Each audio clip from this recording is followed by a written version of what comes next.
Halima Messanti, c'est un plaisir d'être en votre compagnie, je l'ai dit à l'entame de ce rendez-vous. Manger équilibré et puisant dans le trésor gastronomique de notre continent, c'est l'intitulé de votre passage. Ça sent déjà très bon sur ce plateau-là, avec des couleurs, des figures, beaucoup de choses. Première question, déjà bonjour. Vous êtes ravissante comme d'habitude, autant que Marco. vos plats. Alors, quel voyage allons-nous faire aujourd'hui? Qu'est-ce que l'hôtesse nous annonce comme destination? Alors aujourd'hui, on reste en Afrique. Et on va puiser dans notre riche patrimoine gastronomique et également les alicaments. Et aujourd'hui, je vous présente un plat qui est le fognon à l'ivoirienne. Parce qu'il est fait à base de gombo et assaisonné de, comment dirais-je, d'un peu de soumara, un peu de nos épices, ainsi que de poulet mariné au gingembre, curcuma, ail et huile d'olive. Ça veut dire, et à l'exception de l'huile d'olive, hein, qui n'est pas produite en tant que telle en Côte d'Ivoire, sinon peut-être dans le nord de l'Afrique, tous les autres ingrédients sont vraiment du terroir. Sont vraiment du terroir. Et le fognon est vraiment un super alicament. Par exemple, quand on manque d'énergie, pour booster l'énergie au niveau même intellectuel comme physique, on a besoin de magnésium. Et le fognon est une céréale très riche en magnésium. Donc, ça permet donc de faire le plein de magnésium pour une meilleure concentration. Et ça permet également d'avoir un bon transit intestinal. Et c'est une céréale très complète en fibres. Donc, une digestibilité très, très forte et ça évite les ballonnements, etc. Justement, vous parlez de... Vous employez des mots qui font plaisir. Le côté de la digestion, le côté du fait qu'on trouve ça facilement. Alors, vous êtes une adepte de la cuisine moléculaire, hein, ça, on ne va pas se le cacher. Alors, comment vous faites pour essayer de détecter, de créer le menu? Comment vous faites? Vous vous basez sur quoi? C'est vrai, on s'arrime sur notre côté local, mais pas n'importe comment. Exactement. Alors, j'essaie de faire ce qu'on appelle communément l'afrofusion. Parce que on a les pieds quand même dans le côté gastronomie, avec ma formation, la gastronomie française et même du monde. Et je me sers de ça, par exemple, ça pourrait se faire avec du quinoa, qui est sans gluten. Et moi, avec les vertus du fognon, qui est, comme on appelle, beaucoup plus goûtu que le quinoa, le fognon. Et il est également sans gluten, le fognon. Et aujourd'hui, on trouve le fognon dans nos supermarchés déjà prélavés, donc tout le monde peut s'en servir facilement. C'est très bien de le dire comme ça, parce que le fognon a cette stigmatisation-là de difficulté à la préparation. Exactement. Alors, avec ce que vous nous présentez, c'est vraiment très propre, c'est très beau. On pourrait même confondre à du couscous ou à de la ticket petit grain. Comment on obtient ça? Alors, pour les personnes de la ville comme nous, c'est plus facile d'aller dans les supermarchés du coin. Et si on doit souffrir un peu? Bon, moi je me dis qu'aujourd'hui, pourquoi souffrir? Puisque ça, on a les paquets à vraiment pas cher. Il y en a à 1000 francs CFA et on peut... comment on appelle le fognon, c'est un peu comme la semoule en cuisant à la vapeur. Les grains gonflent et avec un petit sachet, on peut nourrir toute une famille. Est-ce qu'il y a une différence fondamentale entre le fognon tel qu'on le trouve au supermarché et puis le fognon vraiment made in notre terroir? Est-ce que ça change le goût?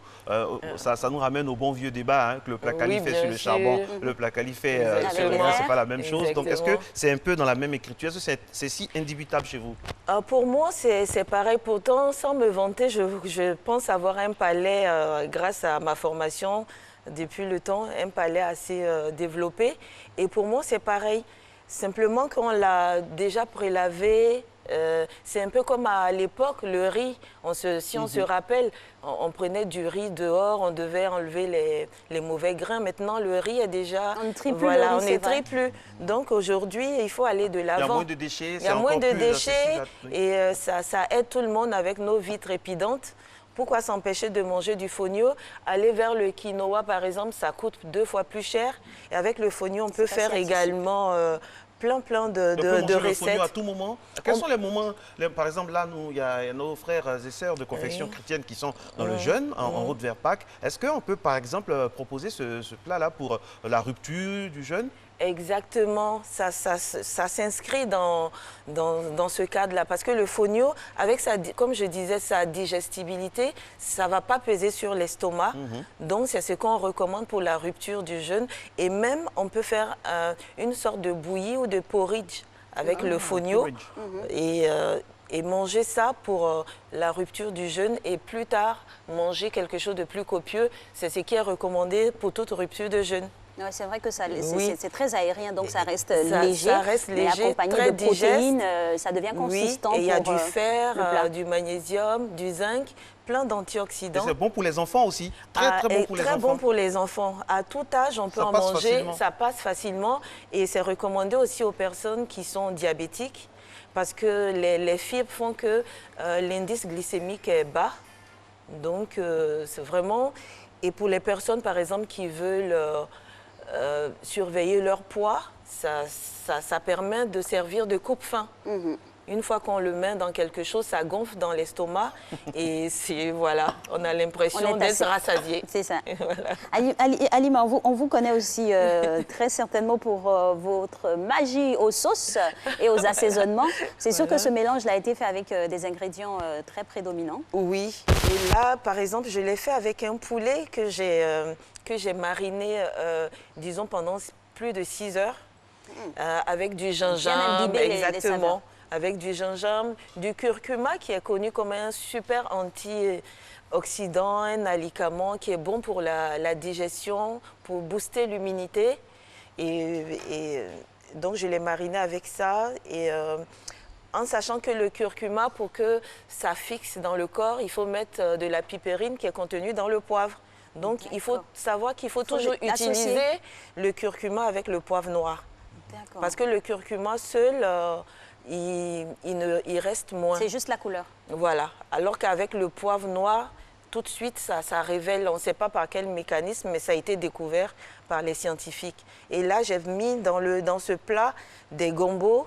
Et le gombo est reconnu également comme un super antioxydant, un alicament qui soigne même l'asthme et qui permet aussi de baisser le mauvais sucre dans le sang. Ok, en tout cas, de très Et le gombo est anti-ride également. Très bien. Nous en sommes arrivés au gombo, mais il n'y a pas que le gombo dans l'assiette. Voilà. Alors, il y a du gombo et je vous ai parlé tout à l'heure du poulet qui est mariné avec des ingrédients également santé, sans faire de concession au goût, hein, parce que d'abord, il faut le goût, parce que la nourriture, c'est d'abord pour se faire plaisir. Et puis, le fait d'être en Afrique, on a plein d'alicaments, donc autant en profiter pour assaisonner nos plats. Et là, je parlais du gombo qui a déjà fait ses preuves. Il y a même des chercheurs américains qui ont sorti une étude en 2011 où ils utilisaient le gombo pour faire diminuer le sucre dans le sang. Et ça a été prouvé. Je pense qu'aujourd'hui, on ne peut pas dire n'importe quoi. Les gens pourront le vérifier. Bah oui, le fact-checking. Et donc, voilà. Et donc, le gombo est recommandé pour les diabétiques. Il est recommandé aussi pour l'asthme. Et il est très bon aussi contre les rides, parce qu'il diminue les mauvais, comment on appelle, les radicaux libres qui font qu'on a l'apparition des rides. Alors chef, comment un chef, vous êtes chef à domicile, comment un chef intègre un peu son environnement immédiat, notamment en ce qui nous concerne ici, c'est ce qui est Côte d'Ivoire. Alors, il y a un moment, vous l'avez dit, hein, on nous a amené à être complexés par rapport à ce que nous avons. Ça fait plaisir d'avoir un chef jeune comme vous et qui intègre tout ça. Alors, déjà, c'est du pain béni hein, pour votre création. Oui, exactement. Je pense qu'être en Afrique, c'est vraiment, comme vous dites, Marco, c'est vraiment du pain béni. Parce qu'on a beaucoup de choses, par exemple, quand je parle du fonio, qui peut s'adapter et remplacer le riz sur tous les plans, mais tout en étant digeste. Et en plus, le goût est fantastique. Pourquoi aller chercher du quinoa, etc., alors qu'on a ça? Et aujourd'hui, il suffit de faire un tour sur les réseaux sociaux, voir des tutos. On se rend compte que beaucoup de personnes qui se soucient de leur santé reviennent au continent mère, qui est l'Afrique. Et se servent du quinoa, au lieu du quinoa, se servent du fonio, se servent du baobab, se servent du gombo, ça se vend en gelule, etc. Aujourd'hui, donc, et moi, en étant ici, je me dis, il n'y a pas de complexe à avoir, au contraire, de la fierté, de pouvoir faire tout ça, voilà. Alors, coach, vous avez relevé quelque chose de très important. On a de beaux ingrédients dans cette belle assiette-là. Encore, faudrait-il savoir comment les agencer. Ça passe par quoi? On fait, ça devient, comme on le dit, poudondon.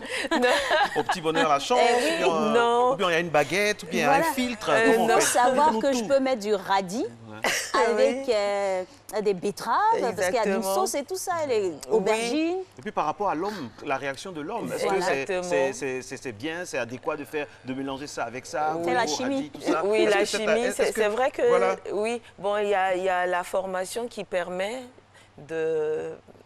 en fait, d'appréhender tout ça, de savoir que, tiens, si j'utilise le fonio, ça ressemble au quinoa que j'ai eu l'occasion de cuisiner ailleurs, sous d'autres cieux. Et pourquoi, par exemple, faire du taboulé, utiliser toujours du fonio, ça ressemble au même grain. Et puis, l'agencement, bon, ça, j'invite en tout cas les gens, par exemple, à me contacter s'ils le veulent, parce que je suis prête, j'adore transmettre. Donc, tout ce que j'ai engrangé depuis tout ce temps pour agencer tous ces bons plats de chez nous avec ma culture africaine et métissée. Et je suis prête à... Oui, c'est un bel appel, hein, parce que de plus en plus, il faut se diriger vers la nourriture de l'esprit. Oui. Et il ne faut pas manger pour manger, il faut manger aussi pour rester en bonne santé, bien, il faut vivre longtemps. Exactement. Donc pourquoi pas ne pas prendre des cours pour mieux agencer, et puis d'autant plus que ces ingrédients-là sont déjà sur place. Oui. Ça, ce mélange-là, ça me rappelle tout de suite le soumar à la frite. Oui. Est-ce que c'est une déclinaison? On peut dire que tout ça, c'est... Tout ce qu'on met dans une assiette, on a quelque chose de nous, de notre culture. Et là, comme on dit, voilà, une référence, comme on dit souvent maintenant, le terme à la mode, je le redis, c'est l'afrofusion, c'est-à-dire avoir les pieds bien ancrés en Afrique et puis prendre les richesses d'ailleurs également pour faire ce mélange-là. Et par exemple, chez nous, on sert toujours avec une petite sauce pimentée. On sait qu'aujourd'hui, beaucoup de personnes, même des Africains, ne mangent pas trop de piment. Donc, aller vers la qualité et pas la quantité. Manger peu, mais manger bien. Et ça, on peut assaisonner une petite sauce tomate avec les piments qui sont très parfumés de chez nous, qui viennent de Grand Laou. Et il en suffit de peu. Et c'est une explosion de saveurs, voilà. Et là, cette sauce, je l'ai assaisonnée, par exemple, avec du mâchoiron fumé, qu'on décortique et que... Après, on a le goût, il y a un peu de soumara. Voilà, on est là, mais ça ne sent pas mauvais. Non, du tout. Très bon. Donc, voilà. Alors, ça m'amène à une question qui est très importante, c'est le conditionnement de nos plats. Faire en sorte que ce soit des plats, par exemple, qu'on puisse avoir dans l'avion, dans des endroits vraiment de cérémonie, sans parfois avoir problème d'odeur, tout ça. Parce que c'est justement ce procès à tort qu'on fait à notre alimentation ici, hein, qui puise toute sa source en Afrique. On dit non, c'est pas accessible, c'est pas glamour, tout ça. Et un chef comme vous, ça nous fait plaisir.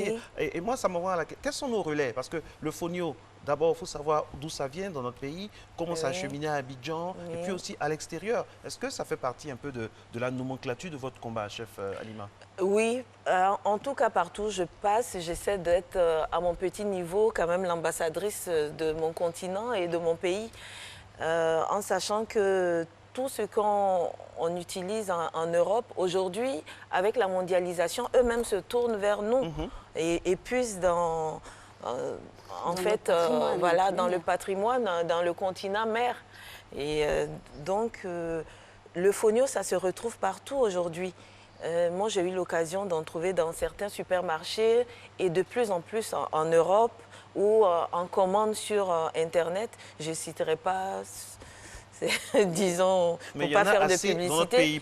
Il y en a assez dans notre pays. Ça vient principalement du nord, de la Côte d'Ivoire, ces céréales-là.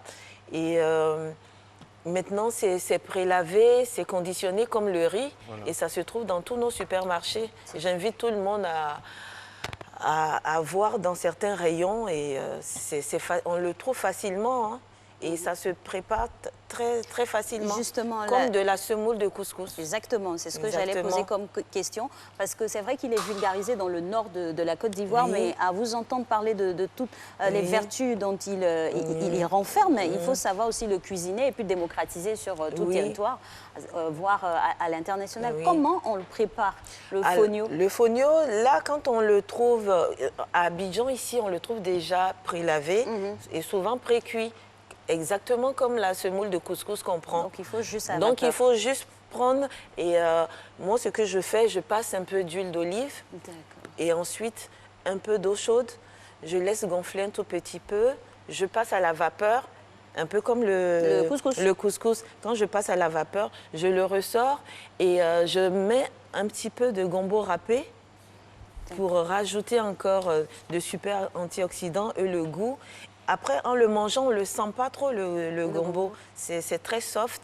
Et c'est un plat que j'ai eu l'occasion de faire lors de certains de mes cours. Et ça a été plébiscité par des personnes de tous horizons, des personnes même qui ne mangent pas vraiment spécialement africain. J'ai été étonnée qu'ils en ont raffolé. Et le mauvais procès qu'on nous fait par rapport à l'odeur, comme vous avez dit, c'est vraiment un mauvais procès. Parce que là, on est sur ce plateau, ça sent bon. Et sous d'autres horizons, on voit que... On a des fromages, on ne dit pas leur nom, mais quand ils sont là, ils sont là. Il y a des fromages qui ne sentent pas bon, mais on le sert dans des avions, etc. Voilà. Alors, coach, je ne sais pas si tous les chefs de votre acabit partagent aussi cette fibre militante là au niveau de la... Mais il faut quand même de plus en plus de relais, parce que c'est très important. On a beau avoir toute la dextérité là, si on n'a pas de relais à l'intérieur, parce que ici, vous êtes sur un plateau de télévision de Côte d'Ivoire, on espère qu'il y a des gens qui nous regardent de l'autre bout du monde par rapport à l'effet papillon, bien sûr. Mais après, quand vous êtes entre vous, quand vous faites vos tutos, vos cours, qu'est-ce que vous faites pour qu'il y ait plus de relais à l'international? Parce que c'est ainsi qu'on aura, par exemple, ce genre de plat dans une compagnie aérienne ivoirienne ou bien sur une carte. Tout à fait. Moi, j'essaie de faire, comme on dit, ma petite part, comme on dit, la part du colibri. Chacun, je pense, si chacun ajoute sa petite goutte d'eau, c'est ça qui va faire un océan. Est-ce que vous avez des creusets, des endroits où vous vous retrouvez pour parler ensemble d'une seule voix? Parce que c'est ça qui va faire porter la chose. Oui, je pense. Est-ce que vous fédérez, vous mutualisez vos forces, vos expériences? On échange quelquefois avec certains chefs africains. Même si parfois chacun a son écriture. Exactement, mais au fait, il faut avoir une sa signature. Il faut avoir une écriture, une signature commune pour aller en bloc à l'extérieur. Exactement. Il faut aussi qu'on nous laisse beaucoup plus de tribunes, parce que dans beaucoup de chaînes africaines, je vois qu'on diffuse beaucoup plus de programmes avec des chefs étrangers. Mais pourquoi ne pas nous appeler aussi? Parce que je pense que nous sommes assez formés. Par exemple, quand une personnalité reçoit des gens de l'extérieur, le chef qui va faire le plat au dîner de réception, c'est rarement un chef ivoirien. Voilà. Il est adjoint. Il est adjoint. Alors que... Troisième, quatrième adjoint. Voilà. Alors que nous sommes aptes à... En plus, je pense que nous sommes riches en plus de l'extérieur. Et plus ce qu'on a, comme ici, je pense qu'on a une palette beaucoup plus large. Moi aussi, je veux faire certains plats lors d'une réception. Je peux commencer par des apéritifs dînatoires qui sont complètement d'une inspiration occidentale et puis terminer par de l'afrofusion, des choses ivoiriennes, africaines, béninoises et il y a ce bénéfice de la connaissance extérieure européenne et celle d'ici. Donc, je pense que eux, c'est avantageux. Voilà, je pense qu'ils se privent de Qu'est-ce que vous ça. avez à dire aux autorités? Dites, parlez, Halima. Vous pouvez parler parce que vous travaillez bien. Si on vous reçoit à Matin Bonheur, c'est que vous travaillez bien. Qu'est-ce que vous avez à dire? Quelles sont les places que vous voulez avoir sans protectionnisme aucun? Voilà. Nous, on aimerait quand même avoir une tribune qu'on nous appelle, même si une société de la place fait un conseil d'administration. Une institution Une institution de la place qui fasse appel à nous. Et je pense qu'on a une richesse à apporter. Il y a certains restaurants également qui aujourd'hui vont faire appel à des chefs étrangers. Ils vont payer leur billet d'avion, etc. pour former leur brigade. Alors que nous avons les connaissances pour former la brigade sur le plan d'hygiène, sécurité et ensuite leur apprendre le b.a.-ba de la cuisine gastronomique française, parce que quoi qu'on dise, c'est pas pour rien qu'ils ont quand même été cités, enfin nominés à l'UNESCO, la cuisine gastronomique française. Tout le monde va là-bas, que ce soit des Anglais, etc. Bon, nous, on a la chance d'avoir cette culture-là en Côte d'Ivoire, et nous, les chefs qui nous sommes formés là-bas, pourquoi aller chercher ailleurs ce qu'ils ont chez eux? En même temps, il faut pouvoir vous trouver, comme Marcelin l'évoquait. Est-ce que vous avez une plateforme où on vous retrouve? Il y a un annuaire officiel des chefs ivoiriens ou d'origine ivoirienne. Voilà. Je pense qu'aujourd'hui, il suffit d'aller sur le net. Et c'est disparate. Il faut peut-être se retrouver sur un même endroit. Ce serait plus facile. Vous avez raison, Alix. Il faudrait qu'on fasse initiative à développer. Oui, à développer. Il faudrait comme on dit, en étant ensemble, on n'est que plus fort. Et pour pouvoir faire profiter à tout le monde. En tout cas, nous, au niveau de Matin Bonheur, au niveau de RTI1, on fait notre part en vous laissant vraiment la place. Vous avez vu qu'on vous a pris pendant longtemps parce qu'on a confiance au label Côte d'Ivoire. Et c'est ouvert à tous les chefs. C'est ouvert à tous les chefs ivoiriens, et vraiment parce qu'on veut faire la promotion de la culture de notre pays. Matin Bonheur se poursuit. Merci infiniment à vous, Halima, chef Halima, coach Halima. Elle intervient également à domicile. Matin